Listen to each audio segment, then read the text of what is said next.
Oksidlərin alınması. Oksidləri bir neçə üsulla almaq olur. O üsullara gəlin hər birinə ayrı-ayrılıqda nəzər yetirək. Birinci, ən sadə üsul. Oksidləri almaq üçün bəsit maddələrə oksigendən təsir etmək lazımdır. Biz bilirik də, bəsit maddələr iki yerə bölünür. Metallardır, qeyri-metallardır, düzdürmü? Və bu metallara və qeyri-metallara ayrı-ayrılıqda oksigenlə təsir etdikdə, onun oksigenli birləşməsi, yəni oksid alınır. Məsələn, nümunə üçün bir neçə reaksiyanı qeyd etmişəm burada. Məsələn, litium üzərinə oksigen gələndə litiumun oksid əmələ gəlir. Kalsium plus oksigen, kalsium oksid, eyni qayda ilə sink plus oksigen, sink oksid əmələ gəlir və s. Burada n sayda bəsit maddələrin oksigenlə qarşılıqlı təsir reaksiyalarını yaza bilərik. Sadəcə olaraq burada nəyə diqqət edirsiniz? Tutaq ki, məsələn, burada olmayan bir reaksiyanı qeyd edirəm. Məsəl üçün, alüminium üstə gərək O2. Əmələ gələn maddənin formulunu çıxarmağı siz artıq özünüz bilirsiniz. Hansı ki, biz kimyəvi formulların tərtibi, yəni valentlik üzrə kimyəvi formulların tərtibində bunları keçmişik.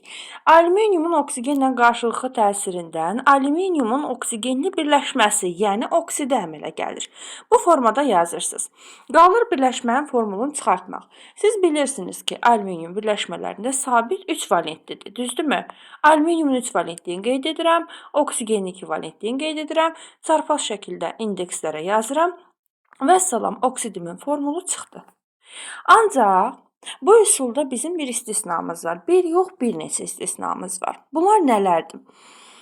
Bəsit maddə oksigenlə qarşılıqlı təsirdə olduqda oksid əmələ gətirir. Bu doğrudur. Ancaq elə istisnalarımız var ki, onlar oksigenlə qarşılıqlı təsirdə olduqda birbaşa oksid yox, yəni oksid əmələ gətirmir. Və yaxud da elə bəsit maddələrimiz də var ki, onlar oksigenlə birbaşa qarşılıqlı təsirdə olmur. Bunları aşağıda qeyd etmişik. Məsələn, metallardan natrium və kalium oksigenlə birbaşa qarşılıqlı təsirdə olduğu zaman oksid əmələ gətirmir. Natrium oksigenlə birbaşa qarşılıqlı təsirdə olduqda əmələ gətirdiyi birləşmə peroksiddir. Oksigenin oksidləşmə dərəcəsi -1 olan birləşmə. Kaliumun oksigenlə qarşılıqlı təsirindən birbaşa alınan birləşməmiz superoksiddir. Oksigenin oksidləşmə dərəcəsi -2-1 olan birləşmə. Və sual yarana bilər ki, bəs natriumun oksidin, kaliumun oksidini necə alarıq? Natriumun üzərinə birbaşa oksigen gələndə natrium peroksid alınır. Natriumun oksidini almaq istəyirəmsə, peroksidin üzərinə təzədən natrium gəlirik. Bu zaman natriumun oksidi alınır. Natrium 2O. Kalium da yenə həmçinin. Əgər kaliumun superoksidini yox, oksidini almaq istəyirsinizsə, kalium superoksidin üzərinə kaliumun özün gəlmək lazımdır ki, kalium oksid əmələ gəlsin. Sonra digər istisnamız nələrdir? Halogenlər. Flor, xlor, brom, yod oksigenlə birbaşa qarşılıqlı təsirdə olmur. Bunların hansı oksid əmələ gətirirsə, o oksidlər dolar yolundan alınır. Yəni, birbaşa qarşılıqlı təsirlə almaq mümkün deyil.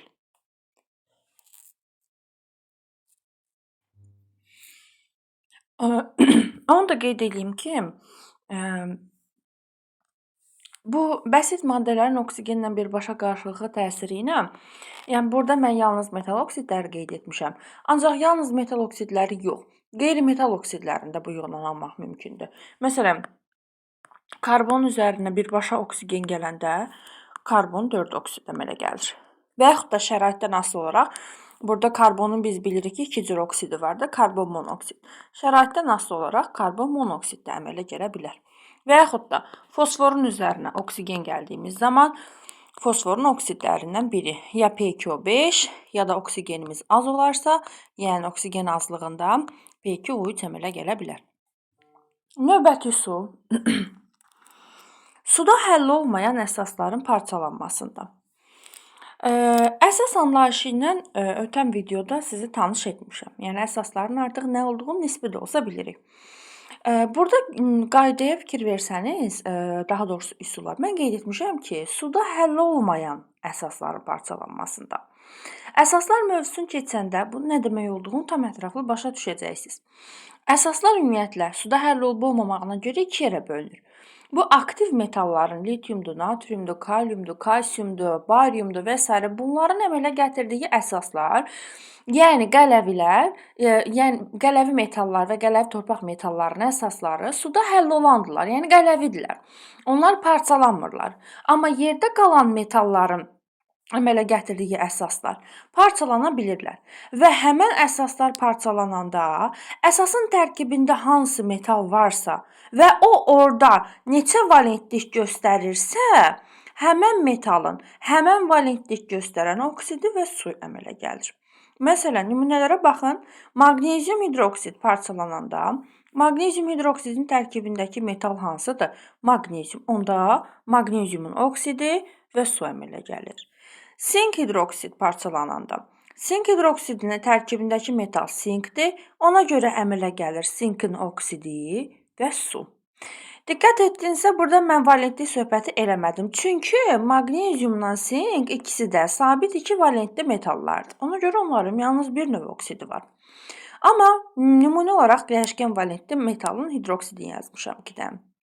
Məsələn, dəmir 2 hidroksid, dəmir 3 hidroksid. Dəmir 2 hidroksid parçalananda tərkibindəki metal dəmirdir. Ona görə əmələ gəlir dəmirin oksidi. Bəs dəmirin hansı oksidi? Axı biz dedik dəmirin 2 cür oksidi var valentliyə görə. Bu hidroksidin içərisində dəmir 2 valentli olduğuna görə əmələ gələn oksiddə də dəmir 2 valentli olmalıdır. Eyni qayda ilə aşağıdakında da. Dəmir 3 hidroksiddir, yəni burada dəmir 3 valentlidirsə, onda əmələ gələn oksidin tərkibində də dəmir 3 valentlik göstərər. Üçüncü üsul, davamsız turşuların parçalanmasında. Turşuların hamısı parçalanmır. Turşular mövzusunda bundan daha ətraflı tanış olacağıq. Turşulardan yalnız davamsız və zəif olanlar parçalana bilirlər. Davamsız turşular parçalanan zaman turşunun tərkibindəki müvafiq element hansıdırsa, həmən elementin əsasən qeyri-metaldan söhbət gedir, həmən elementin oksidi və su əmələ gəlir. Məsələn, burada nümunələrə baxsaq görərsiniz 3 dənə turşunun parçalanmasını yazmışam və müvafiq məsələn kükürdün oksidi əmələ gəlir. Bu turşunun tərkibində karbon var deyə karbonun oksidi və su, o biri turşunun, növbəti turşunun tərkibində silisium var deyə silisiumun oksidi və su əmələ gəlir. İndi yenə burada ən çox verilən suallardan birini cavablamaq istəyirəm ki, çox vaxt sual verir uşaqlar ki, başa düşmürlər ki, burada məsələn birinci turşu parçalananda niyə kükürdün 2 oksidi var da, düzdürmü? Niyə SO3 yox? SO2 əmələ gəlir. Bəs SO3 əmələ gələ bilər, yoxsa yox?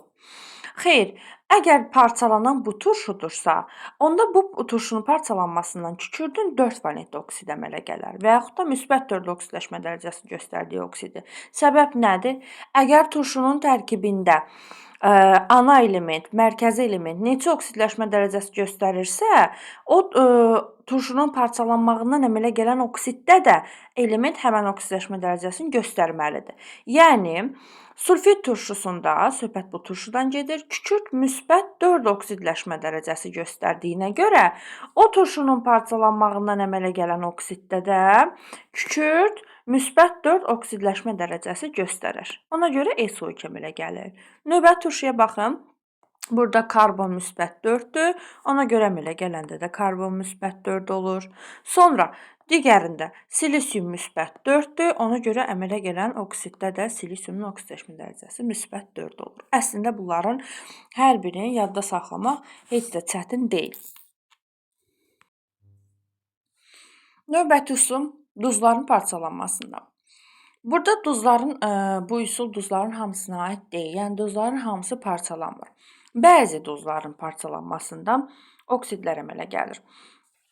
Yadınızdadırsa, ötən dərsdə mən demişdim ki, duz necə əmələ gəlirdi? Baxın, əsasın əmələ gəlməsi, yəni əsasın quruluşu necə idi? Tutaq ki, ixtiyari bir dənə əsas yazıram. Məsələn, natrium OH-da, düzdürmü?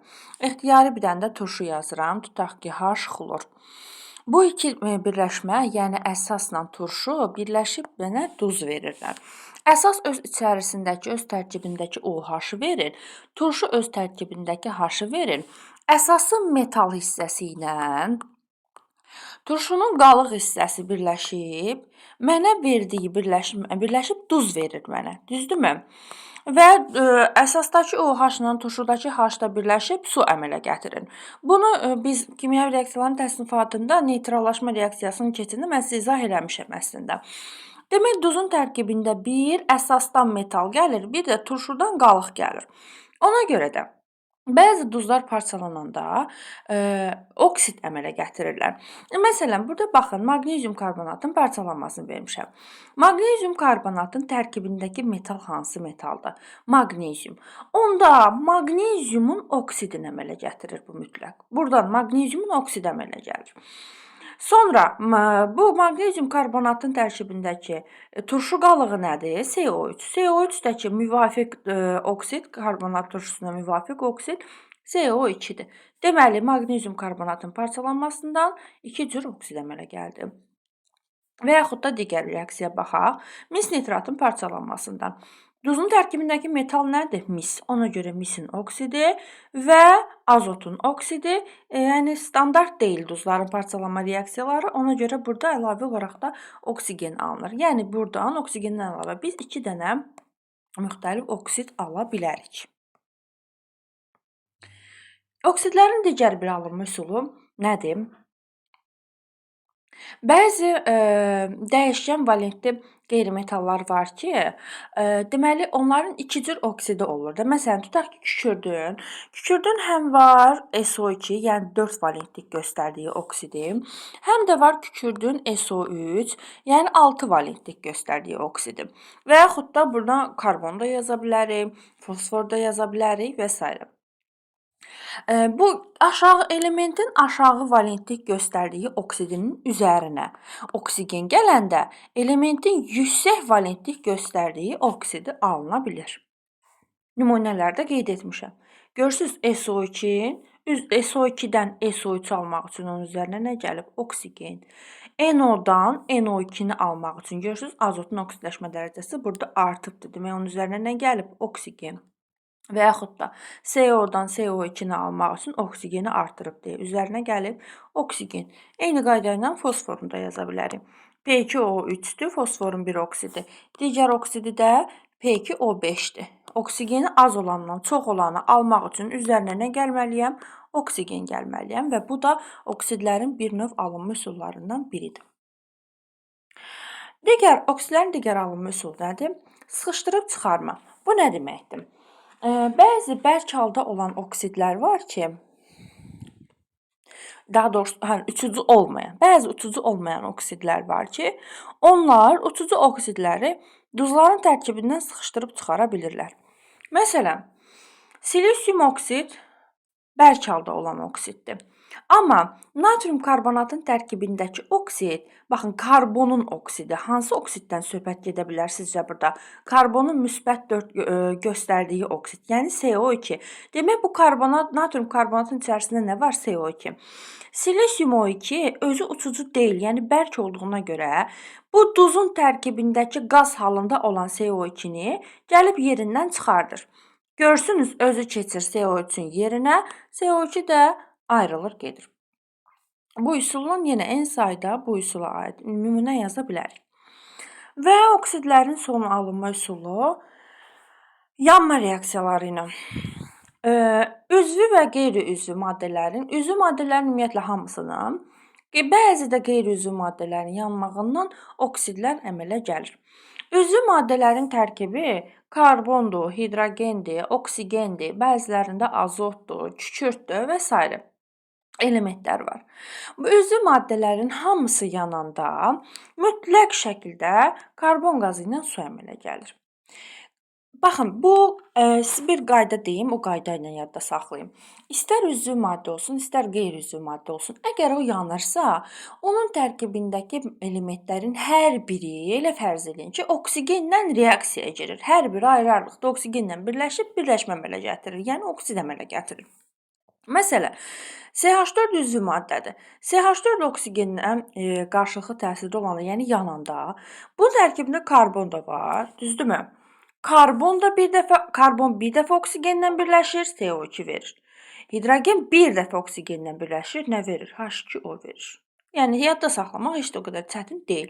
Qeyri-üzvü maddəyə bir də misal baxaq. Məsələn, sink sulfidi görürsünüzmü? Sink sulfidin içərisində sink var və kükürt var. Deməli, bunun içərisindəki sink bir dəfə oksigenlə qarşılıqlı təsir olur, yəni birləşir, sink oksid verir, sinkin oksidi. Bunun tərkibindəki kükürt də bir dəfə oksigenlə birləşib, kükürdün oksidini verir.